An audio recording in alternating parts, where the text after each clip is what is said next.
placing the the sign back that way. It's gonna be awkward, but this is my favorite bench, so I have to record from my favorite bench in my favorite parking space. Here we are, I don't even know, 26 days into 2024, and it's been a whirlwind of days. I twisted my ankle. I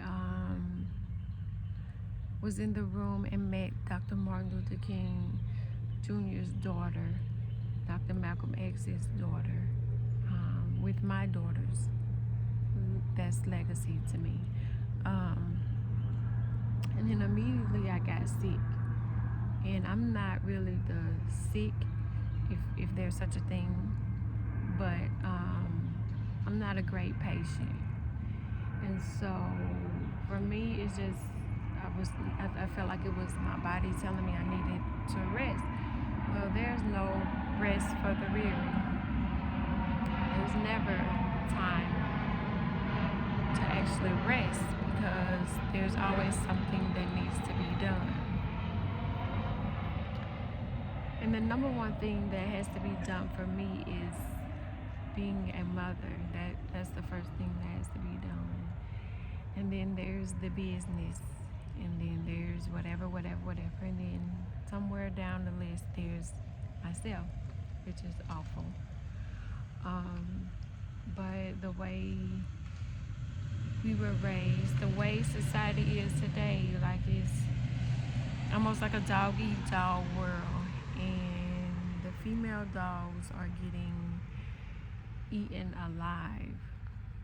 And so we no longer make room to be prey. And so we sometimes work sick, we work hurt, we work broken, we work with less than, we do it all. And because why not? Because like many of us, we feel like if we don't do it, it won't get done. If I don't do it, then these people won't eat, or these people won't eat, or these kids won't get this or this, that, and that. So we always have to be on the grind. And when you are doing it all by yourself, there's no sick days built into these. Like when you go on a job, they may say you got a couple of sick days, you got a couple of PTO days, you accrue this amount of days, this, and this. But some days you may wake up and your body might be like, you ran me on E all last week, and then now you got to refill me. I'm sitting next to one of these little fancy cars or thingy stations where you plug the car up. I don't like it. But if we were to use this as an analogy, I had a guy say, if I come down there, I only have enough charge to last me this amount, which means that unless I find a charging station that's a supercharged, I won't be able to get back home. Now imagine that car is you, and if you don't charge, if you only have 80%, but your destination is 208, it's going to require 280%, you will be in a deficit. Now everybody knows when you go in a deficit and in the red, you can't operate from the red. Well, we know this. But at the time that we signed up for this motherhood, this entrepreneur life, this work life, this life, and especially this black life, when you signed up for it, you didn't know that the battery weakens every time you give life. The body is used as a vessel to birth human beings, and it is weakened every time because there is a lot that is taken out of you when you have to carry another human being and give birth to it. And then, even if you have not physically given birth and you've experienced some type of lost or some type of oh, that's a nice breeze coming off the water. It's a boat bringing a nice little breeze off the water. And then if you've lost a child, that is added grief as well. But when we sign up for motherhood, shit, we honestly don't know the amount of dedication, motivation, ultimate love, unconditional love. We don't know that. You know that once the lines turn pink, that you're automatically responsible for another life. That's scary. That's happy. It's emotional. It's all of those things. But it's also coupled with the fact of who's the father? How did it happen? Is he going to be happy? Are y'all a couple single? You know, like those things factor into it too, which is not something that we plan. Nobody planned to be like, I'm finna have this baby by my motherfucking self, because why not? It's a few people that do decide that. But for most of us, we're lovers, we're nurturers, we're mothers, we're wives. When we sign up, we trying to sign up for the whole little package. And that comes about a whole nother thing of bullshit that you wasn't ready for either. You just was signing up because grandma said it's what you do. You done got pregnant, you got that baby, y'all need to get married and do it right. You know, that's some of y'all, some of our grandparents and mothers and stuff, especially in the South.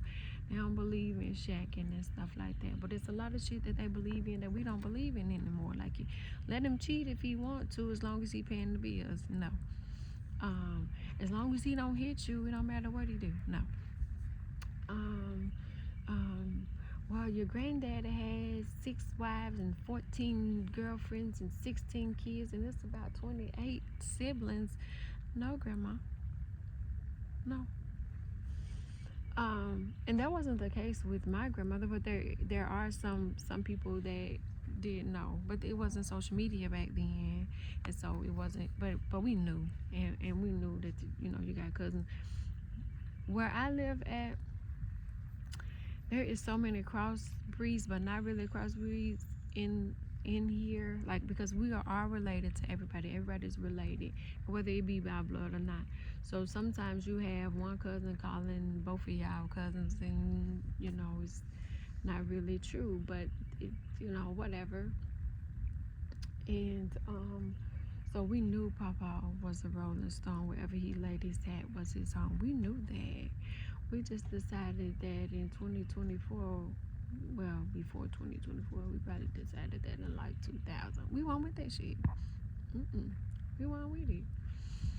And so we are now a generation of mothers that have really changed the game in such a way that the kids that we raised are amazing kids. Like, we looking back at them and we're admiring them, and I know I am for myself, being like, damn, if I had what she had at that age, where would I be now? Or if I had the kind of mom that I am, where would I be? And then where would she be? And she would be that much. But then too, what I realized was I'm walking through the wilderness, and if you in the Bible, the valley of the shadow, okay, so it's a valley, and there ain't nothing but shadows around here. And so what I'm doing is I'm feeling my way through, and I'm carving out a path for my kids. But along the way, I'm leaving breadcrumbs, and I'm leaving clues, so that they'll be able to figure out this clue that'll take them to the next clue, that they don't have to go the way that it doesn't have to be as hard, as difficult as my journey has been. And then when their kids go, they're a little further, and they have more clues plus the clues that I left, and they get to go even further. That's a legacy. I believe you religious people call it leaving something for your kids, which is what we all want to do, because who the fuck want to keep struggling? Who wants their generation to always be at the bottom?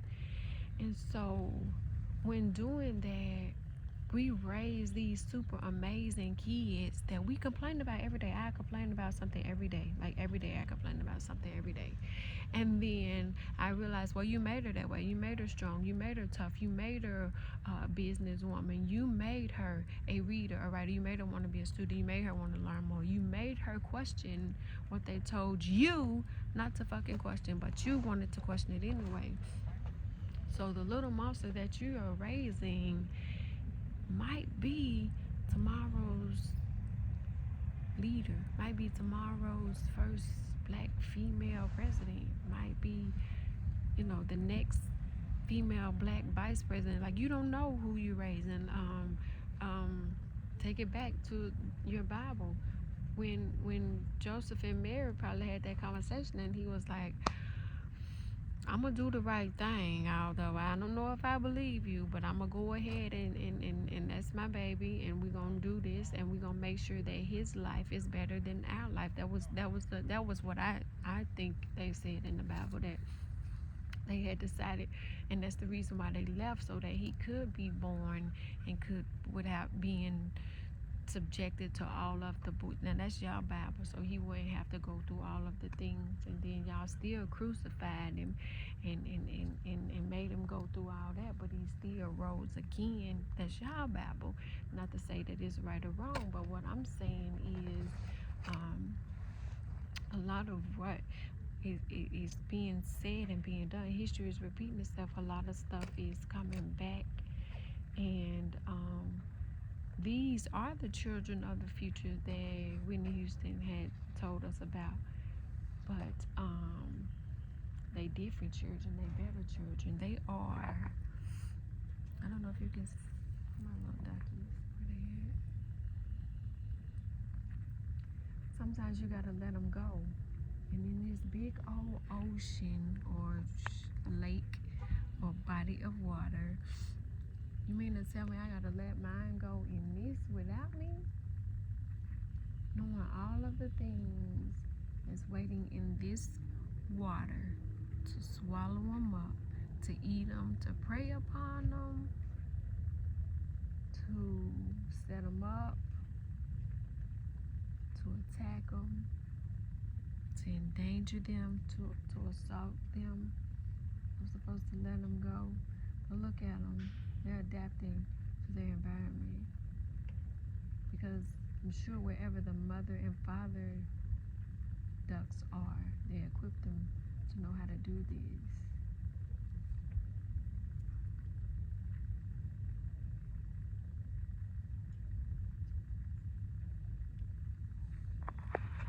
And so what I'm saying is, a lot of times us mothers put more pressure on ourselves than we need to. Like, I struggle with,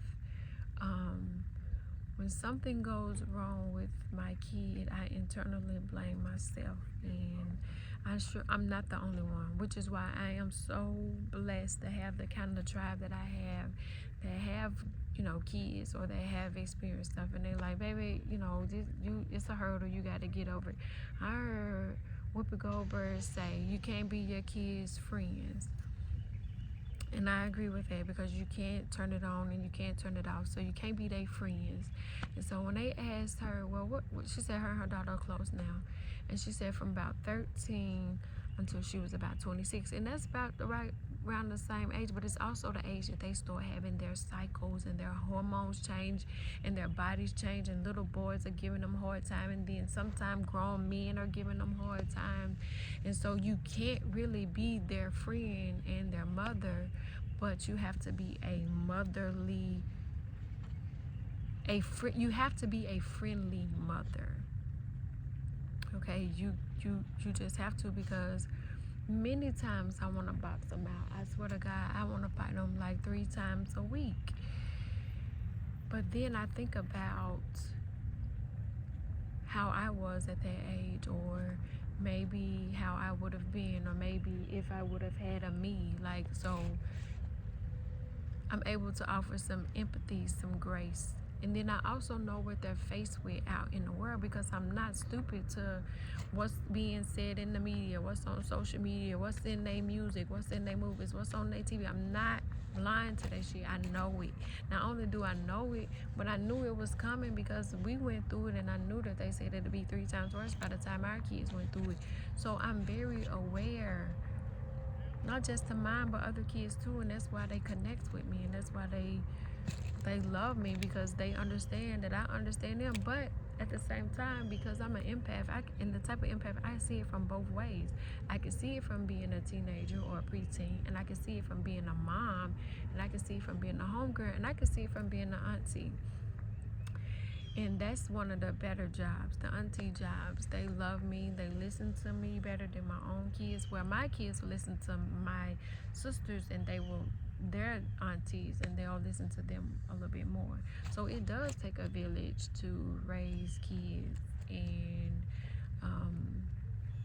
it's a mixture of everything, because one way that I was raised, my homegirl might not have been raised like that, but then her input and my input together can make some dope ass advice to put it together to implement it. I remember I was so frustrated. I was like, I'm buying toilet paper like it's crack around here. Like, where is the toilet paper going? Like, why is so much toilet paper? And my homegirl was like, 4 squares. That's all you need, 4 squares. Tell them 4 squares. And I'm like, I never thought of that before. But it was just, I was so on 10 about toilet paper being wasted. And I don't mean waste, I mean like a goddamn roll a day. And I don't know if y'all was around when toilet paper was a shortage, like the good toilet paper. And that's why it's a problem for me, because it's the good toilet paper. It's not the cheap toilet paper. So she was wasting a roll a day. And it was like, she wasn't even using the bathroom. Like, she would be playing in makeup or playing in slime and just using toilet paper like every day. Toilet paper, a new roll, toilet paper. And I was like, is this motherfucker eating my toilet paper? Like, what's going on with the toilet paper? And even that, she is in everybody. She likes to play in everybody's stuff. And I don't care if it's mine, if it's the daddies, if it's the sisters, if it's the brothers. She don't give a fuck. She playing in everybody's stuff. And it's not at just my house. She'll go to the grandparents' house. She'll do it there. She come to your house. She gonna do that. It's just something she does. Why? I don't know. But she has her own stuff. And it's like, yeah, I got my own stuff, but I want to play in your stuff. And then the sisters get mad because they bought their own stuff. The daddy get mad because he bought his own stuff. I'm mad because I bought everybody's shit. But it's just one of those things that I didn't know I was signing up for, because I didn't have to go through that with the other two. And really I did. Like, by the time the oldest had her own stuff, the middle one was sneaking in her stuff. And so it's just a part of being sisters. I didn't grow up with sisters. I don't know how that this supposed to be. I didn't know it was like that they'll steal your shirt and then tell you that it's not your shirt, or they'll have your socks on and swear up and down that your socks still in your drawer when you know they ain't thing on their feet. But it's just something that we go through. But I'll tell you one motherfucking thing, and I mean it to the bottom of my heart. I wouldn't change this shit for nothing in the world. All the money in the world, I wouldn't change this shit, because I am absolutely amazed by the kids that I'm raising, about the things that I'm giving them, the experience. I had them in the room with royalty last Friday.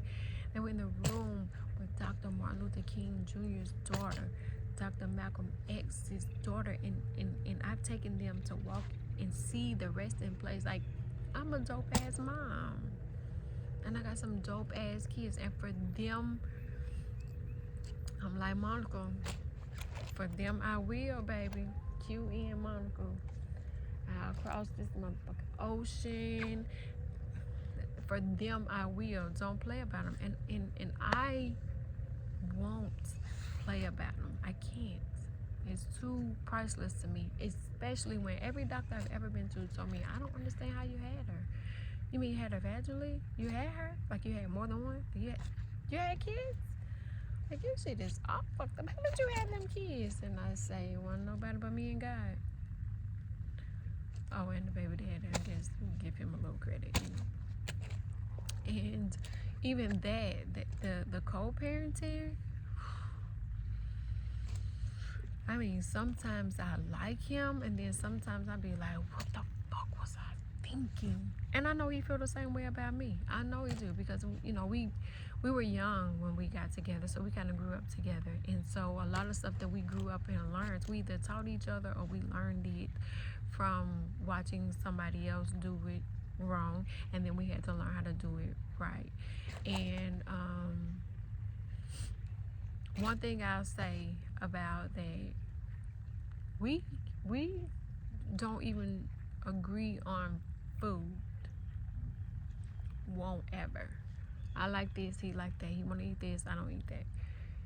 But when it comes to them kids, we agree 100%, and we've knocked it out the motherfucking park every time. As a team, like we ain't always on the same team, but as a team, as co-parents, we're doing the damn thing. I am going through some things with the school now, and the principal tried to put us against each other. She tried to pit us against each other. And so she said, what does dad think? And I laughed. And I told my daughter, I don't know how y'all do it in y'all household. I don't know how y'all do it in y'all household. But in my household, and even in his household over there, what I say goes, because I'm the motherfucker that carried them 9 months. I'm the one that had to push them out. I'm the one that when they want something, it's mom, mom, mom, mom. So who got the final word? Mom. Granted, every decision I make for them, I don't give a fuck what decision it make, is if, hey, she want to play basketball, what you think? Hey, she want to wear red socks with blue shoes, what do you think? I include him in all the decisions, and then we decide there. I'm so hands off, I don't even buy their tennis shoes, because I like what I like. I like Air Max 95. They like Jordans and Dunks and all the rest of the thing. Okay, girl, give me some 95s or some 97s, some Prestos. That's all I want. Just leave me be. They like all the other stuff. Okay. Whatever he like and you like, and they like sneakers together, okay. They like Lil Baby, I like Beyonce. They went to Lil Baby concert. Me and one went to, like, we are those kind of parents where we can not get along with each other at all, but if I say, look, it's about the kid, you know, we can make it like that. But also to the point where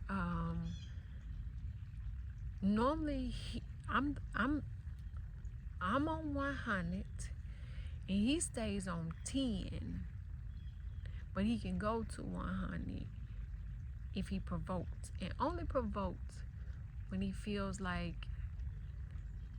they are fucking with me. He's real calm, real laid back. You'll never see him really fly off the market or off the handle unless it's about the kids, which most of the time I'm the one that's on 100 and he ain't. You would think that would make a good pair. It does not. Opposites do not attract, because when I'm on 100, I need you to be on 100 too.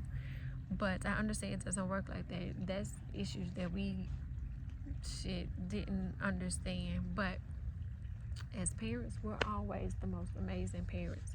We balance each other out for some reason. He's a Libra, so I guess his Libra. I'm a Scorpio, baby. We ready to go at all times. But we have the most amazing kids, and I know it's something I couldn't have done without him, and he damn sure couldn't have done it without me. So I do give credit where credit's due. But with the situation with the school, I was like, hey, I think you might need to go talk to them. I think they might want to holler at you rather than me, because he said they told them that they're afraid of me. Me? I am so nonchalant and laid back. I'm the last person to be afraid of, because I ain't got that shit in me. I'm not finna fight. I'm not finna do none of that. My peace is more important. So why would I argue with you about my child when I already told you my decision is the only one that matters? Mine. Mine. I ain't got to argue with you. I'm not finna do that. It's 26 days into this new motherfucking year. I was cold last week and it was snowing. This week I'm sitting at the park, the sun shining, the ducks out. We done experienced everything in 26 days. I think it was a tornado, a snowstorm, a wind chill, a hurricane. There's been a tsunami. We had a snowstorm. We was playing with snowmen, and school was shut down for a week. And now they got on shorts at the lake. Let me tell you something. I don't know whose God you believe in, what Bible you trust, the Quran, the voodoo, the hoodoo, the Baptist, the Catholic. I don't care who. I just know you better get that shit right before it be too late. You better get right or get left, what my grandmama never used to say. And I was born Baptist. But we had a little bit of superstition. But superstition is witch-like, and we ain't witches because we Baptist. When you Baptist, baby. So we ate the black eyed peas and the greens for New Year's. And I don't know how it's working for you motherfuckers, but we've been doing that my whole entire life. We've been eating that cornbread, ham, black eyed peas, and some kind of greens on New Year's Day. And we have yet to have a great year. I don't know if it's just y'all. But you did the shit in 2023, and we all fussed and complained about how fucked up 2023 was. Was it just me? No, it was not. Because I did a survey. Everybody in 2023 was fucked up. We did it in 2022. How was your 2022? You did it in 21? You did the shit in 2020, and the whole fucking world shut down. We ate that. We let a man be the first one to walk in the house with some money. We went to church. We watched the peach drop. We got a kiss. We popped a bottle of champagne. 2024 came in with Cat Williams, with some more Diddy charges. So much I can't even remember because I've been sick. I met royalty. I will not take credit for that. I met Dr. Martin Luther King Jr.'s daughter, Malcolm X's daughter, with my daughters. I think I embarrassed them a little bit because I was totally amazed.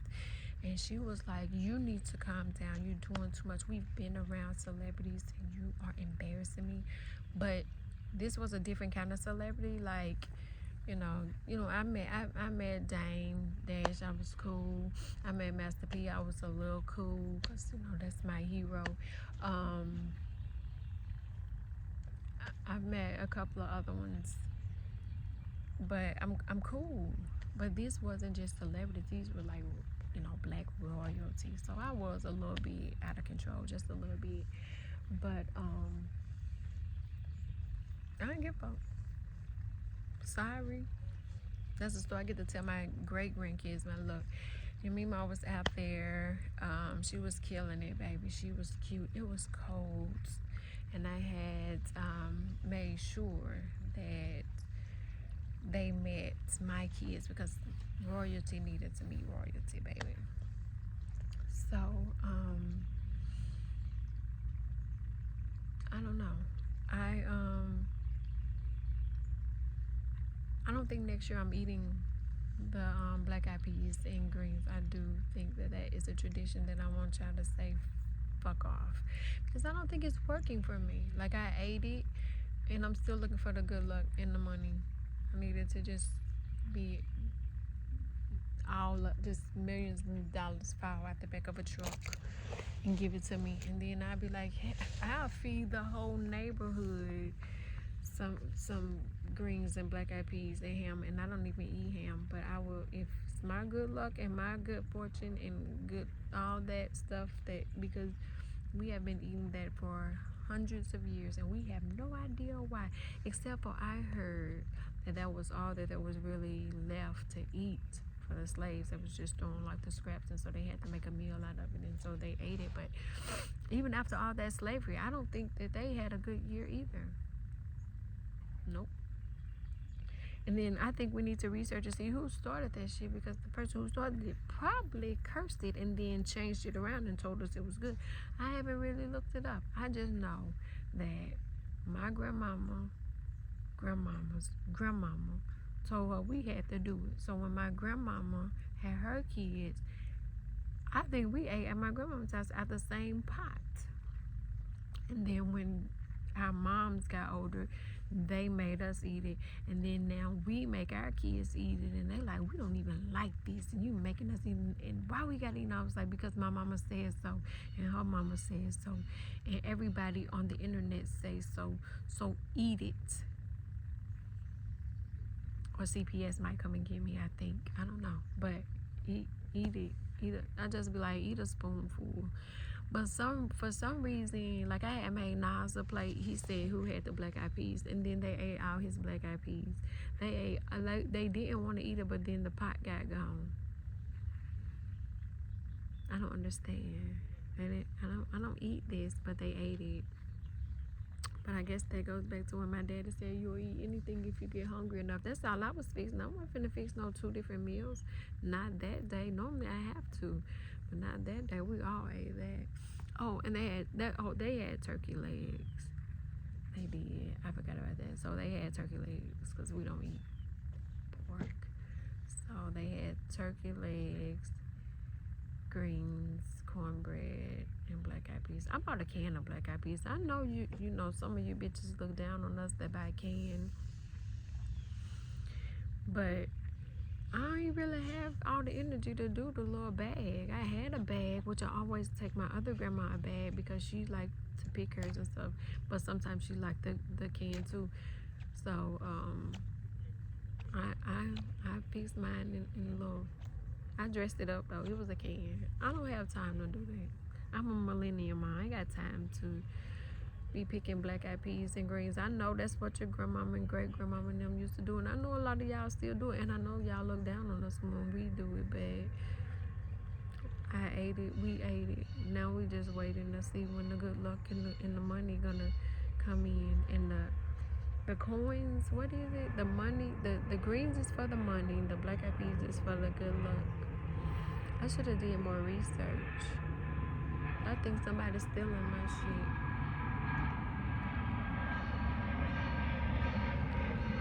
Well,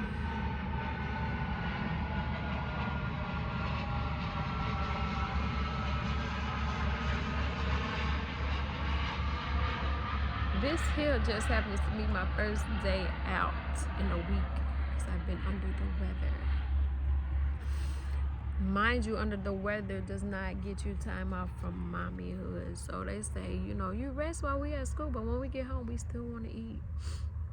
And we still got homework, but thankful for my teammate, my co-parent. He has been, he's been stepping out when he know I can't. Just like when he can't, I step up. It's a team effort,